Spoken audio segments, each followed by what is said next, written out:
আসেন এখানে আসছে আমাদেরকে জ্ঞান দেওয়ার জন্য যে তোমরা তো কিছু বুঝো না, ঘাস টাস খাও, আমরা বাইরের থেকে আসছি, তোমরা দেখো দেশ কিভাবে চালাতে হবে। মাসুদ কামাল ভাই, এই যে সংকটটা তৈরি হয়েছে, বিশেষ করে গণভোট নিয়ে একটা বিতর্ক, একই সঙ্গে নোট অফ ডিসেন্ট নিয়ে বা জুলাই সনদ কিভাবে বাস্তবায়ন হবে, এর যখন সুপারিশটা দেওয়া হলো, ঐক্যমত্য কমিশন যে সুপারিশটা দিলেন, এরপরে যে বিতর্কগুলো বা সংকটগুলো তৈরি হলো, এই সংকটের তৈরির পেছনে মান্না ভাই যেটা বললেন যে সরকারই মূলত দায়ী এবং কমিশনের একটা দায় রয়েছে, আপনার কাছে কি তাই মনে হয় কিনা? এর জন্য কমিশন দায়ী, সম্পূর্ণভাবে কমিশন দায়ী। কমিশন ইন্টেনশনালি এই কাজটা করছে একটা ভোজগোটা পাকানোর জন্য। এই কমিশনের নিয়োগ যে ভালো না, এটা আমি শুরুর থেকে বলতেছি।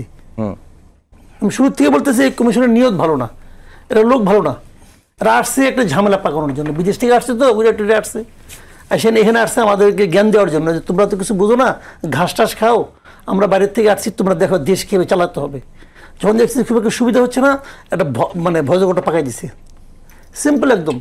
ভাই যে আলোচনাটা হয়েছে, তুমি তার বাইরে তুমি কিভাবে তুমি লেখলা, কিভাবে লেখলো? এতগুলি বিষয়কে একশো, আর গণভোটের যে কনসেপ্টটা, এটাও আমার কাছে মনে হয় এটা বিভ্রান্তিকর কনসেপ্ট। এটা কি হয়? একাধিক প্রশ্নের উত্তর কি হানাতে হয়? হয় এটা? আপনি আমাকে প্রশ্ন করলেন, ভাই আপনি যাকে নিয়মিত মাদক সেবন করতেন, এখনো করেন, এই উত্তর হানাতে হয়? এখানে তো 2টা প্রশ্ন, আর এখানে 48টা প্রশ্ন। আপনি কিভাবে হানাতে বলবেন? আপনি উচ্চ কক্ষের আলোচনা, আমি একটা সিম্পল এক্সাম্পল বলি। উচ্চ কক্ষ কেউ মানছে, কেউ মানে নাই। আচ্ছা, উচ্চ কক্ষ কি পিয়ার হবে, নাকি সংসদে যে এমপি থাকবে তাদের আনুপাতিক হারে হবে? এটা নিয়ে আপত্তি আছে, বিএনপির আপত্তি আছে, তারা তো সংসদের আনুপাতিক হারে চায়। এখন আপনি ওর মধ্যে ঢুকাই দিলেন উচ্চ কক্ষ। এখন আমি উচ্চ কক্ষ চাই, কিন্তু ওখানে পিয়ার পদ্ধতি চাই না, আমি কি দিব? আমি যদি না বলি তাহলে আমি উচ্চ কক্ষ চাই না, আমি তো উচ্চ কক্ষ চাই রে ভাই। তো সোনার পাথর বাটি হয় না, এটা আপনাকে বুঝতে হবে। এভাবে হয় না, মানে এটা হলো, জানেন, পুরো জিনিসটা হলো যে বাস্তব অর্থ যেটা হলো, এটা হলো বিএনপিকে মাইনকা চিপা, বুঝছেন? ওই মাইনকা চিপাতে ফেলানোর একটা পদ্ধতি, এবং বিএনপি বাস্তবিক অর্থেই এখন মাইনকা চিপার মধ্যে আছে। কিন্তু আজকে মান্না ভাই বলছে যে এই যে সংকট, এই সংকট উত্তরণের জন্য বিএনপিকে অগ্রণী ভূমিকা রাখতে হবে। বিএনপি কি করবে? মাইনকা চিপায় থাকলে সমাধান। আমি বলি বিএনপি যেন ঝামেলাটা বলি আপনাকে, বিএনপি যদি বলে এটা মানি না, তাহলে বলবে কি আপনি তো সংস্কার মানেন না। আপনি যদি বলে বিএনপি মানি, তাহলে আপনার নোট অফ ডিসেন্ট আপনার অর্থহীন হয়ে গেল। বিএনপি কি করবে? এখন এইগুলো জানেন, ওই যে ছোটবেলায় আমরা এই শুনছিলাম না, যে 2 গ্রামের 2 পোলারে পাঠাচ্ছে লেখাপড়া করাইতে, সংক্ষেপে বলি, যে আইসে বলছে কে কত লেখাপড়া করছে পরীক্ষা দাও। তখন একজন বলতেছে ঠিক আছে বলো তো দেখি, আই ডোন্ট নো অর্থ কি? ওইকে আমি জানি না, ওইকে এই জানে না। এগুলো এই গল্প হয়েছে। এখন বিএনপি যেই বলবে যে এইটা তো হলো না রে ভাই, ওই তাহলে সংস্কার চায় না, সহজ হিসাব, বিএনপি সংস্কার চায় না। এটা বিএনপি একটা বিপদ না, এই বিপদে তারা ফেলাইছে। এখন আমি বলি আপনাকে, সবসময় চালাকি ভালো না, এটা যাকে চালাকি না এটা সবাই বুঝে। বিএনপির আমি মনে করি, আমি যদি বিএনপি পরামর্শদাতা হইতাম, বলতাম বিএনপিকে যে আপনার মাইনে নিয়ে বলেন যে ঠিক আছে ভাই, তুমি তাহলে আমার ওই গণভোট আগেই করো, গণভোট আবার ইলেকশন দিন করা লাগবে না, এখনই করো গণভোট। ওই গণভোট যদি বিএনপি যদি বলে তুমি করো, এবং যদি বিএনপি এটাকে চ্যালেঞ্জ হিসেবে নেয়, ওই তো না জয়যুক্ত হবে। এবং যদি না জয়যুক্ত হয়, আমাদের ভয়টা কোথায় বলি আপনাকে, এই ঐক্যমত্য কমিশনের অনেক কিছু আমি পছন্দ করি না, যারা এটা ছিল নেতৃত্ব ছিল তাদেরকে আমি পছন্দ করি না, আমি করি না পার্সোনালি। কিন্তু তারপরেও কিন্তু এখানে কিছু ভালো কাজ হয়েছে, এখানে এমন কিছু জিনিস হয়েছে যেটা নাকি মৌলিক পরিবর্তন আমাদের প্রয়োজন ছিল। এখন যদি এটা না জয়যুক্ত হয়ে যায়, তাহলে তো সব গেল রে ভাই, তাহলে সব গেল।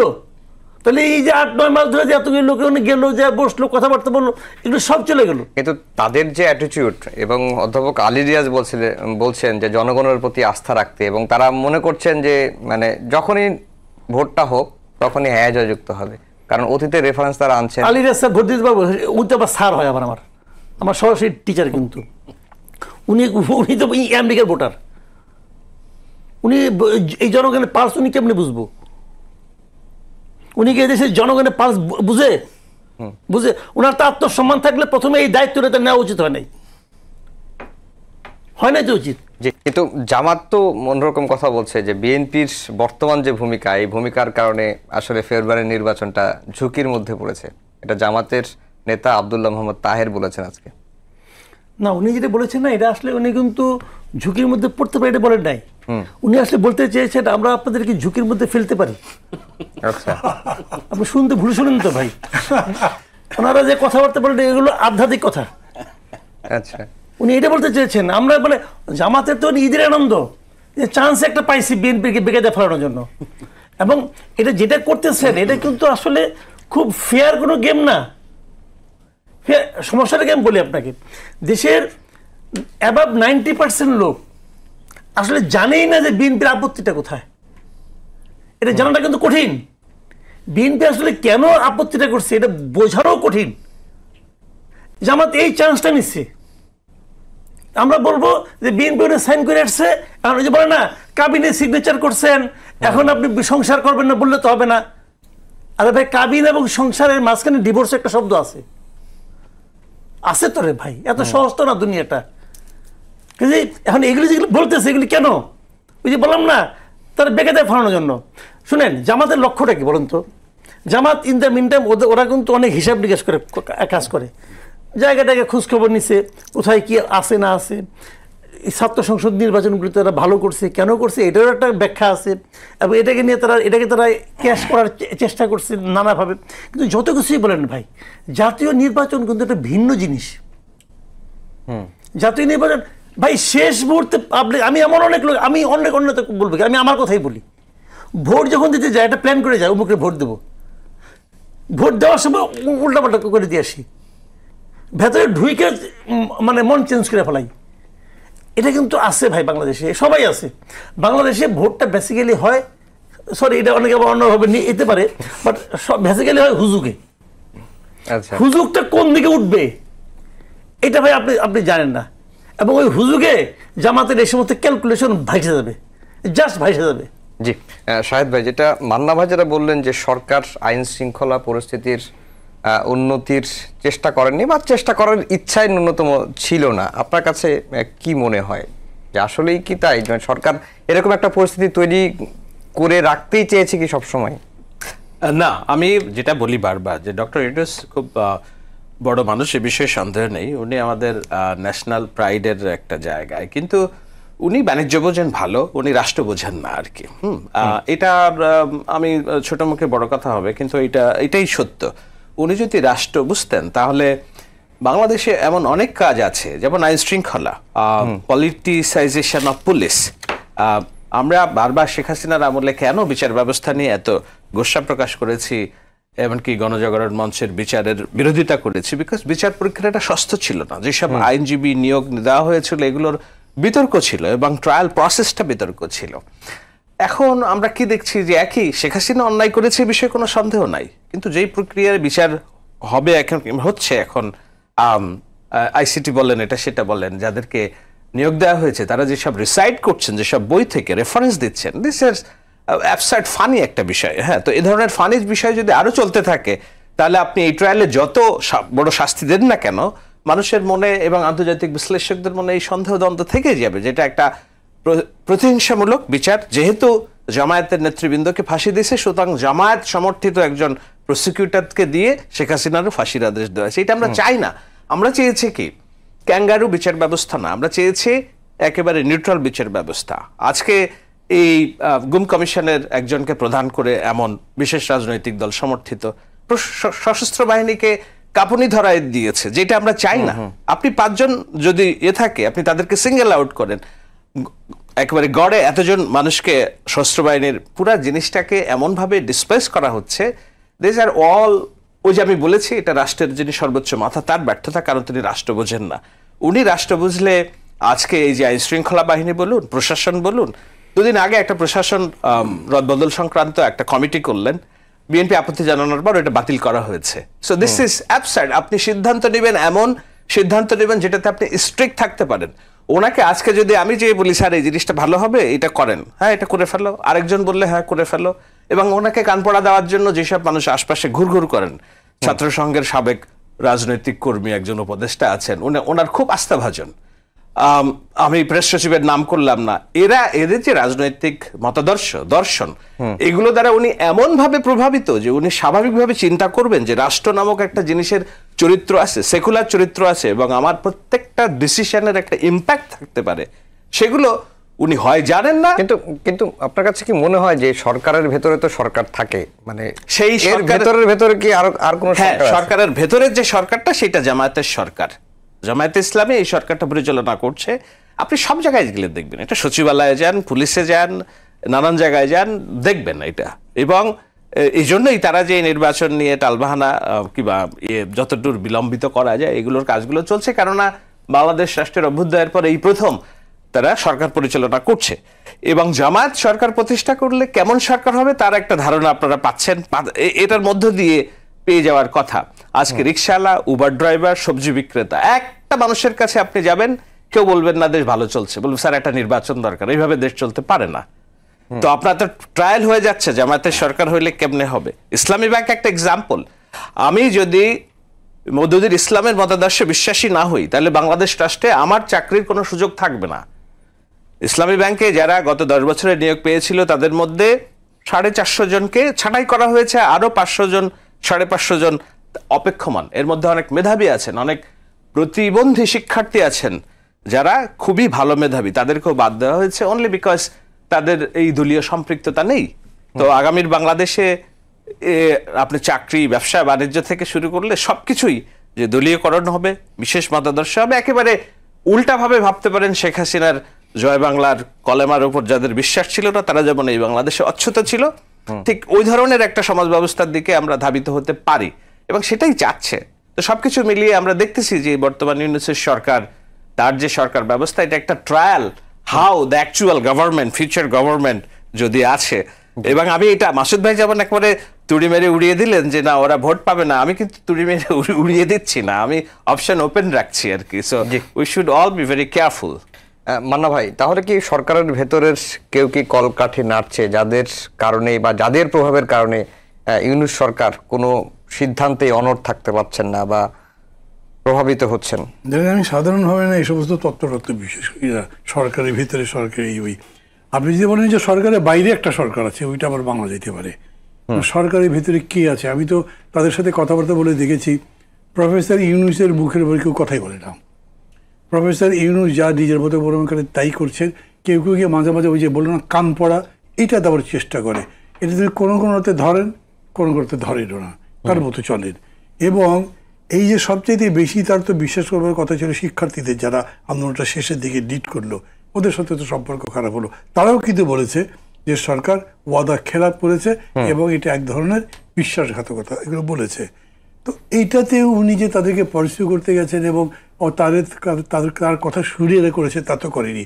এখন বিএনপির সঙ্গে লন্ডনে গিয়ে এত কিছু আলাপ হবার পরে সেটা উল্টে গেল। তাহলে কে ভেতরে আছে? একটা হতে পারে, যেটা অনেকে মনে করে যে এটা বাইরে থেকে হতে পারে, এই কারণে যে আমি এরকম করে বলি, ধর অনেকে বলে না দক্ষিণপন্থীদের উত্থান। দক্ষিণপন্থী বলতে বোঝায় জামাত, জামাত মানেই দক্ষিণপন্থীরা, দক্ষিণপন্থী মানে দক্ষিণপন্থী, এই বিতর্কের মধ্যে আমি যাচ্ছি না। কিন্তু জামাতের যে উত্থান সেটাই আন্দোলনের মধ্যে দিয়ে কিন্তু হয়নি। জামাত ভেতরে ভেতরে কাজ করছিল। আমরা যখন পুলিশের মার টার খেয়ে অন্যান্য আন্দোলন করছি, জেল খাটছি, জামাতের কয়েকজনের ফাঁসি হয়েছে, সেটা আর এক কেস, এই আন্দোলনের কারণে হয়নি। তো সেটা তো মানে অন্য একটা কেসের কারণে হয়েছে। তারা ভেতরে ভেতরে গুছিয়েছে এরকম করে, তাদের লজিস্টিক্স অনেক স্ট্রং ছিল।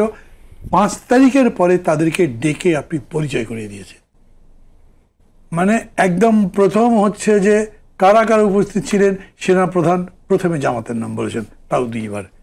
তখন পর্যন্ত দলটার কোনো স্বীকৃতি নেই, রেজিস্ট্রেশন নেই, ক্যান্সেল হয়েছে। তাদেরকে আপনি বঙ্গভবনে ডেকে দিয়েছেন, গণভবনে ডেকে দিয়েছেন, সেখানে তারা কথা বলেছে। আমি এটা জামাতের দোষ বলছি না, মানে কেউ একটা আছে, কোনো একটা শক্তি আছে, সেটা সরকারের ভেতরের শক্তি অত পাওয়ারফুল হবার কথা না। যারা বাইরে থেকে মনে করেছে যে এরা হলো more of a Democratic character of religious forces, এদেরকে সামনে আনা যেতে পারে। অনেকে এরকম বলে যে যখন আন্দোলনগুলো চলছে তখন বিএনপি যে চ্যালেঞ্জটা নিতে পারছিল না, তখন বলা হয়েছে যে এই চ্যালেঞ্জ দিতে পারে জামাত, ওরা দেয়ার ফাইটার, তাদেরকে নিয়ে আসো। জানি না, আমি এটা কোনো প্রমাণ দেখাতে পারবো না, কিন্তু রিয়েলিটি এরকম হয়েছে যে পরের দিকে দেখা গেল এই যে আজকে যারা এনসিপি করেছে তখন শিক্ষার্থীদের আন্দোলন, ওদের একটা অনুষ্ঠানে রেস্ট করছে, একেবারে শিবিরের সব ক্যাডাররা গিয়ে ডমিনেট করছে, পরে সেটা আলাদা হয়েছে, সেটা ভিন্ন কথা। তো এই রকম করে ধরেন এরা ফোকাসড হয়েছে, তাদের স্ট্রেংথটা ছিল সেইটা করেছে। যেটা শাহেদ বললেন না যে আসলে জামাতের সরকারই ভিতরে ভিতরে আছে, এটা কিন্তু হতে পারে। সেটা আবার মজা কি দেখেন, মানে ওই যে কেউ কেউ বলেন না সরকারে আছে, পাওয়ারফুল কিভাবে বোঝা যায়? ওই হাটকে ডাকতে পারে, বাজারকে ডাকতে পারে, বাস স্ট্যান্ড, এইসব জায়গাগুলোতে কার কার প্রভাব আছে। এই জায়গাতে প্রভাব পুলিশ সহ কিন্তু বিএনপি প্রতিষ্ঠা করেছে, কিন্তু শিক্ষা প্রতিষ্ঠান সহ অ্যাডমিনিস্ট্রেশনে আবার জামাত প্রভাব বিস্তার করেছে। মাঝে মাঝে মনে হয় যে দে আর মোর ইন্টেলিজেন্ট এদের চাইতে, বিকজ পলিটিক্যাল ইনফ্লুয়েন্স করবার ক্ষেত্রে ওই জায়গাগুলো বেশি করেছে। আর পুলিশ বলেন বা মাস্তানি, এগুলো তো পলিটিক্যাল ক্যারেক্টার, এগুলো বদনামি বেশি করে। এবং বিএনপি যতখানি ক্রিটিসিজমের মধ্যে পড়েছে, জামাত সম্পর্কে মানুষ বলছে যে না কেন ওরা তো ভালোই, তারা কি করেছে। মেয়েরা পর্যন্ত বলছে যে না আপনারা যেগুলো বলেন সেগুলো কথা তো ঠিক না, এরা তো আমাদের সাথে ভালো ব্যবহার করে। এবং জামাতও কি করেছে দেখেন, পূজার মণ্ডপে গিয়ে বসে আছে, জামাতের নিজের মধ্যেও তো এটা নিয়ে একটা ঝগড়াঝাটি লাগার মতো অবস্থা। আমরা কি তাহলে মূর্তি পূজার পক্ষে হয়ে গেলাম? আজকে তো পারওয়ার সাহেব হিন্দুদের নিয়ে সম্মেলন করেছেন এবং গান বাজিয়েছেন, আগে কি সুন্দর দিন কাটাইতাম হিন্দু আর মুসলমান। তো এইটা ওই অর্থে রিলিজিয়াস ফোর্সও না, কিন্তু political party which is updating itself, যারা এই অবস্থার সাথে কোপ আপ করার জন্য চেষ্টা করছে, তো ওদের ওই ইনফ্লুয়েন্সটা আছে। আমি মনে করি যে গভর্নমেন্ট আছে এইটা একটা বায়োবই টাইপের গভর্নমেন্ট, এদের কোনো ক্যারেক্টার নাই, মানে পলিটিক্যাল ক্যারেক্টার বলে কোনো কিছু নাই, তাদের কোনো ফিক্সড কোনো ডাইরেকশন নাই। উনি যখন মনে করেছেন যে ঠিক মতো যদি সম্মান নিয়ে বেরিয়ে যেত তারা বিএনপির সাথে খাতির লাগবে, বিএনপির সাথে খাতির করেছেন।